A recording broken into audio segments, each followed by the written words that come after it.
ఆరుగురి వేషంలో వెళ్లి భర్త కామవాంఛ తీర్చిన భార్య కథ. సప్తఋషులు దేవల ప్రీతి కోసం యజ్ఞం చేస్తున్నారు. తమ భార్యలతో కలిసి పూర్ణాహుతులు అర్పిస్తున్నారు. ఆ అగ్ని యొక్క జ్వాలాకాంతుల్లో మునికాంతల మోములు కళకళలాడుతున్నాయి, మెరిసిపోతున్నారు. ఆ దృశ్యాన్ని చూసి అగ్నిదేవుడు మోహాన పరవశుడయ్యాడు.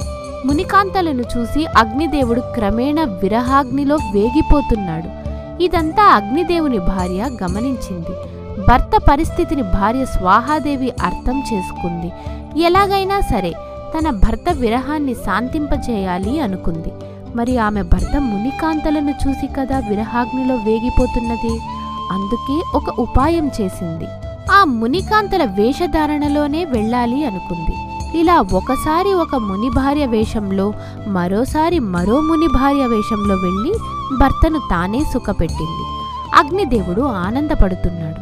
మొత్తం 6 ముని భార్యల వేషంలో అగ్నిదేవుని వద్దకు వెళ్ళింది. మిగిలింది ఇక అరుంధతి.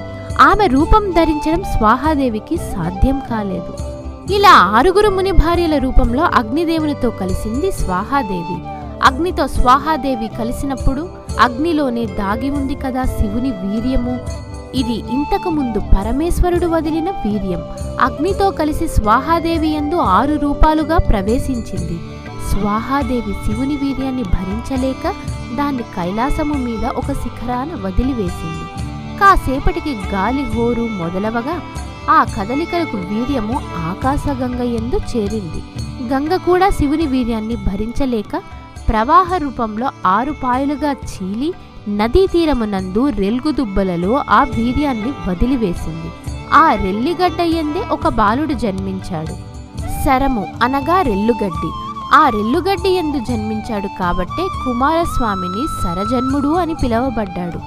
మార్గశిర శుద్ధ షష్ఠి ధనిష్ట నక్షత్రయుక్త వృశ్చిక లగ్నంలో రెల్లుదుబ్బలలో వదలబడిన శివుని వీర్యము పరిపక్వము చెంది ఒక బాలుడు జన్మించాడు.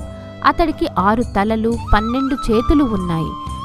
మణిమయ కిరీటాది ఆభరణములతో దిశ్యమైన ఆయుధాలతో అలరాడుతున్నాడు. అతడిది వజ్రకాయము.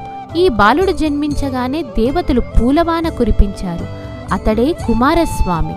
ఇతడు జన్మించగానే మునిపత్నులు అగ్నిహోత్రునితో రహస్యముగా కలిశారు. అందుకే ఆ బాలుడు జన్మించాడు అని అపవాదు వచ్చింది. ఈ విషయం మునులకు తెలిసింది. మహర్షులు వారి భార్యలను ఇంటి నుంచి వెళ్లిపోమ్మని పంపించారు. మునిపత్నులు ఇల్లు వదిలి గంగానదీ తీరం చేరి రెల్లుదుబ్బలలో ఉన్న పాపడిని చూశారు. ఆ బాలుడిని చూడగానే వారి స్తనముల నుంచి స్తవ్యము స్రవించింది. అప్పుడు వారందరూ ఆ బాలుడిని దగ్గరకు తీసుకొని అతడికి స్తవ్యమును పట్టించారు. ఆ తరువాత తమ మీద వచ్చిన అపవాదును విన్నవించి తమను రక్షించమని వేడుకున్నారు. అభయమిచ్చాడు షణ్ముఖుడు. బ్రహ్మదేవుడు కుమారస్వామికి స్కందుడు అని నామకరణం చేశాడు. ఈ 6 మునిపత్నులను కృత్తికలు అంటారు. కుమారుడు దినదిన ప్రవర్తమానుడవుతున్నాడు.